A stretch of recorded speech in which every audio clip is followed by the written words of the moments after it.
What if everything we thought we knew about the most famous shipwreck in history was wrong? They told us it sank whole. They were wrong. They told us the iceberg tore open the hull. They were wrong about that too. And for over a century, the real story of what happened that night, on April 14, 1912, was buried under 12,600 feet of cold black water. Until now. Here's what most people think they know. On April 15, 1912, the RMS Titanic struck an iceberg in the North Atlantic and sank, killing more than 1,600 people. The end. But that's not the story. That's barely even the beginning. For decades, we're talking until 1985, investigators and historians believed the Titanic sank in one piece. They imagined it gliding quietly down to the ocean floor, more or less intact, like a ship going to sleep.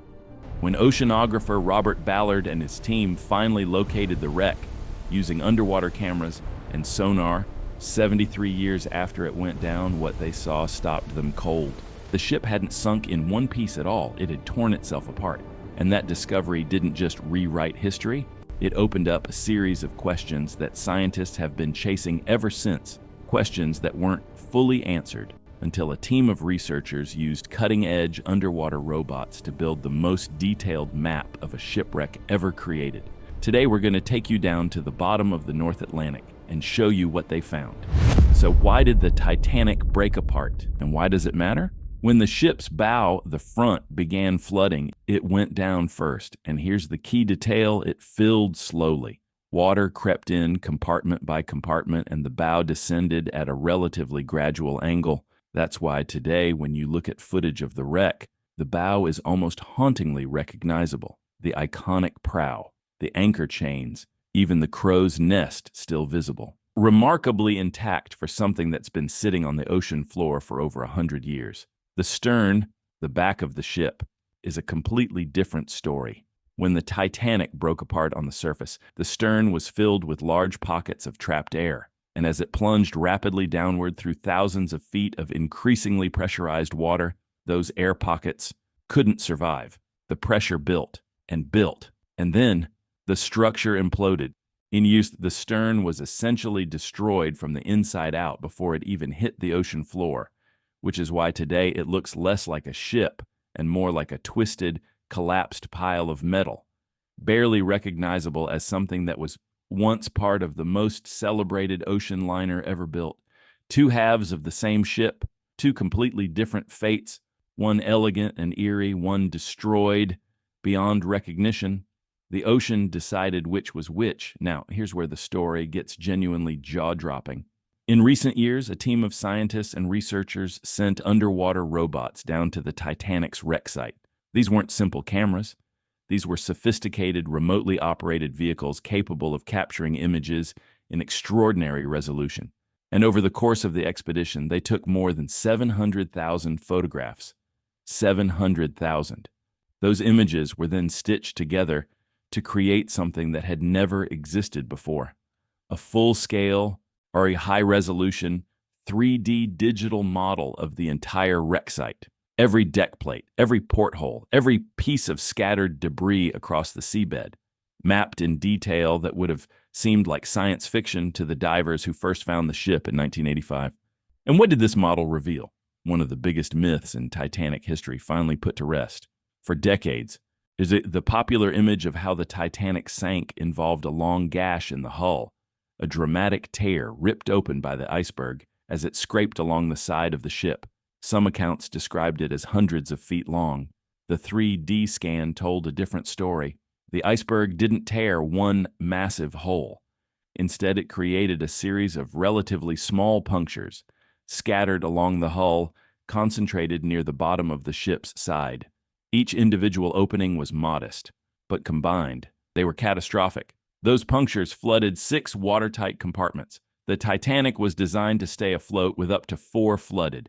6 was beyond the point of no return, not because of a single dramatic slash, but because of a series of quiet, almost surgical perforations that let the sea in slowly, relentlessly, until there was no stopping it. The ocean didn't attack the Titanic, it just waited. Here's a story that gets far less attention than it deserves. When the Titanic began to sink, most of the crew and passengers on the upper decks were focused on the lifeboats, on getting off the ship. But far below the waterline, in the boiler rooms, a group of engineers made a different choice. They stayed. For more than 2 hours after the collision, these men remained at their posts, keeping the ship's power running. Because without power, there were no lights. Without lights, the lifeboats couldn't be launched safely. Now, our passengers couldn't see where they were going. The ship couldn't transmit its distress signals into the dark North Atlantic night. The 3D scan confirmed details consistent with historical accounts of these engineers, evidence of their activity in the boiler rooms, hints of the desperate work being done below decks as the water rose. None of them survived. But because of what they did, others did. They are among the quiet heroes of that night, the people who chose to stay in the dark so others could find the light. There's one more thing you need to know, and it adds a strange urgency to all of this. The Titanic is dying. Right now, as you watch this, the wreck is being dismantled, slowly, invisibly, by a combination of forces that nothing can stop. The deep sea pressure warps and crushes the structure over time. The weight of the ship itself causes sections to collapse inward. And then there are the bacteria, microscopic organisms that feed on iron that have been consuming the metal for over a century. Long stalactite-like formations called rusticles hang from the ship's hull. They're actually the byproduct of these bacteria eating the steel, literally dissolving the ship from the outside. Scientists who have visited the wreck across multiple expeditions describe seeing visible changes between visits. Sections that were intact are now collapsed. Corridors that were once explorable are now gone. Estimates suggest the Titanic could take hundreds more years to fully disappear. But it will disappear. Eventually, the ocean will reclaim it completely, and there will be nothing left but sediment and memory. That's why researchers are racing to document it.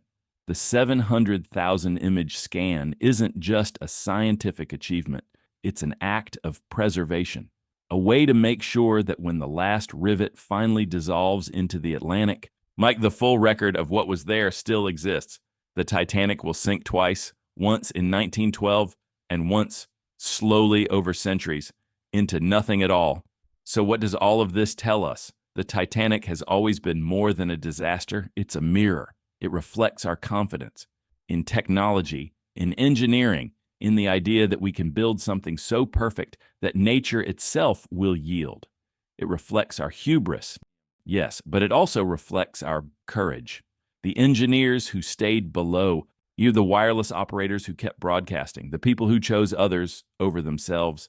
And now, more than a century later, science is giving us a new kind of mirror, not of 1912, but of what happens when we stop assuming we know the story and actually go back to look. The iceberg wasn't a sword, it was a pin, a series of pins, really. Small, precise, quiet, and they were enough.